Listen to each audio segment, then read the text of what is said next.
여러분, 역사를 좀 다른 방식으로 본다면 어떨까요?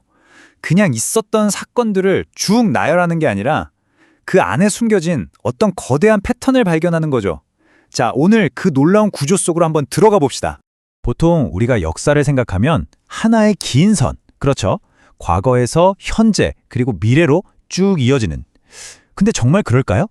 어쩌면요, 역사의 진짜 모습은 훨씬 더 뭐랄까 복잡하고 아름다운 모양일지도 몰라요. 이게 꼭 메아리 같아요. 어떤 한 사건이 다른 사건 속에서 계속 반복되고 그 작은 부분이 전체 모습이랑 신기할 정도로 닮아 있는 거죠. 오늘 우리가 파헤쳐 볼 이야기가 바로 이겁니다. 이 기묘하면서도 어쩔 수 없는 반복에 대한 이야기요. 자, 그럼 배경을 한번 볼까요? 우리가 오늘 들여다볼 무대는 바로 일제강점기입니다. 한국 역사상 가장 어두웠던 시기 중 하나죠. 근데요, 이곳이 그냥 억압이랑 침묵만 있었던 공간은 아니었어요. 오히려 그 속에서 정말 끊임없이 저항의 외침이 터져나오고 있었거든요. 이 멈추지 않는 저항의 메아리, 그 비밀을 풀 열쇠가 진짜 생각지도 못한 곳에 있어요. 역사책이 아니라 바로 수학의 세계에 그 힌트가 있다는 겁니다. 재밌죠? 네, 그 열쇠의 이름이 바로 프랙탈이에요. 이게 뭐냐면 아주 쉽게 말해서요. 어떤 도형의 작은 조각 하나를 딱 떼서 확대해 봤더니 원래 그 도형 전체 모습이 그대로 나오는 그런 구조를 말하는 거예요. 뭐 아름다운 눈송이나 하늘로 뻗은 나뭇가지 같은 거 생각하시면 돼요. 자, 그럼 이 프랙탈을 이해하려면 딱 세 가지만 기억하면 됩니다. 첫째, 작은 부분이 전체를 닮았다. 자기 유사성. 둘째, 그 구조가 계속 되풀이낸다. 반복성. 그리고 마지막으로 그 패턴이 점점 더 큰 규모로 커져나간다. 확장성. 이 세 가지가 오늘 우리가 역사를 들여다볼 렌즈가 되는 겁니다. 자, 여기서부터 진짜 재밌는 질문이 시작되는 거예요. 눈송이나 나무 같은 자연의 질서인 이 프랙탈 구조가 도저히 예측 불가능해 보이는 인간의 역사, 특히 그 뜨거웠던 저항의 역사 속에서도 발견될 수 있을까? 라는 거죠. 과연 어떨까요? 그 답을 한번 찾아보죠. 그러려면 일단 렌즈를 확 좁혀서 가장 작은 단위의 저항부터 살펴봐야 해요. 그러니까 거대한 운동이 일어나기 전에 조용히 타오르던 그 작은 불꽃들 말이에요. 맞아요. 모든 저항이 처음부터 막 거창하게 시작된 건 아니었어요.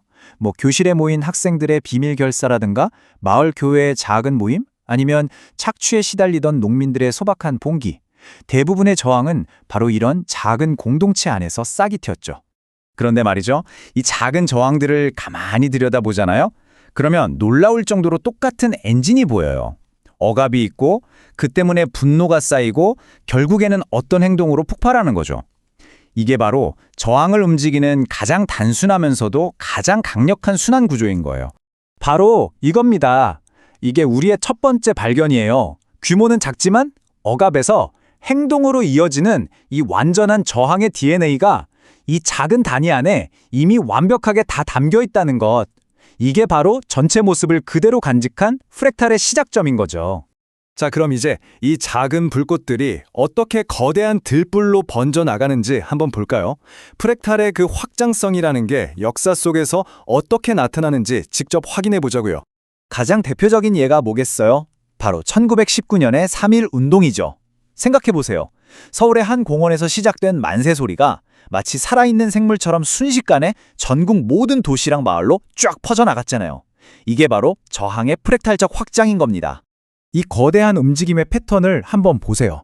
독립선언이라는 어떤 계기가 있고 전국적인 시위로 빵 터지죠. 그리고 일제가 무자비하게 탄압하지만 거기서 끝나지 않아요. 오히려 다른 형태의 저항으로 다시 번져나가죠. 어때요? 아까 우리가 봤던 그 작은 저항의 엔진, 그 순환 구조가 그대로 스케일만 커진 모습이잖아요. 진짜 놀랍도록 똑같죠? 여기서 우리는 두 번째 프랙탈 포인트를 발견하게 됩니다. 서울에서, 평양에서, 또 아주 작은 시골 마을에서 일어났던 그 시위들요. 세부적인 모습은 물론 다 달랐겠죠. 하지만 그 핵심적인 구조와 정신만큼은 전체 3.1운동을 그대로 복사해 놓은 하나의 작은 우주, 그러니까 완벽한 축소판이었던 겁니다. 자, 그렇다면 이 모든 발견이 우리한테 뭘 말해주는 걸까요? 역사를 이 프랙탈이라는 렌즈로 본다는 게 그냥 뭐 재밌는 비유 정도로 끝나는 게 아니에요. 이건 우리가 역사를 이해하는 방식 자체를 뿌리부터 바꿔놓는 이야기입니다. 이 표를 보시면 그 차이가 확 보일 거예요. 기존에는 역사를 그냥 점들의 나열로 봤어요. 그래서 어떤 조항은 성공했고 어떤 건 실패했다 이렇게 평가했죠. 하지만 프랙탈 관점에서 보면요. 이 모든 건 하나의 거대한 구조 안에서 계속 반복되는 시스템이에요. 그 말은 뭐냐? 실패처럼 보였던 수많은 작은 행동들조차도 결국엔 전체 패턴을 완성하기 위한 필수적인 조각이었다는 뜻이 되는 거죠. 근데 더 놀라운 게 있어요. 이 저항의 기본 구조가 완전히 다른 모습으로 나타났다는 거예요.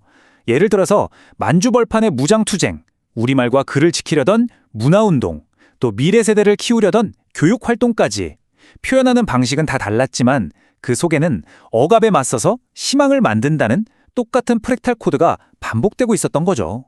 그래서 우리가 도달하는 결론은 이런 겁니다. 역사에 이름 하나 남기지 못한 어떤 학생의 외침, 시장 한 구석에서 터져나온 그 울분, 그 작고 사소해 보이는 모든 순간들이 결코 그냥 사라진 게 아니라는 거예요. 그 하나하나가 다 모여서 이 저항이라는 아름다운 프랙탈을 완성하는 정말 무엇과도 바꿀 수 없는 소중한 조각이었던 셈이죠. 자, 이제 이 분석을 마치면서 질문은 우리 자신에게로 들어옵니다. 과거의 역사가 이렇게 정교한 패턴을 가지고 있었다면 지금 우리가 살아가는 이 시대도 어쩌면 거대한 프랙탈의 한 조각이 아닐까요? 만약 그렇다면 지금 이 순간 우리의 작은 선택들은 과연 어떤 모양을 만들어내고 있을까요?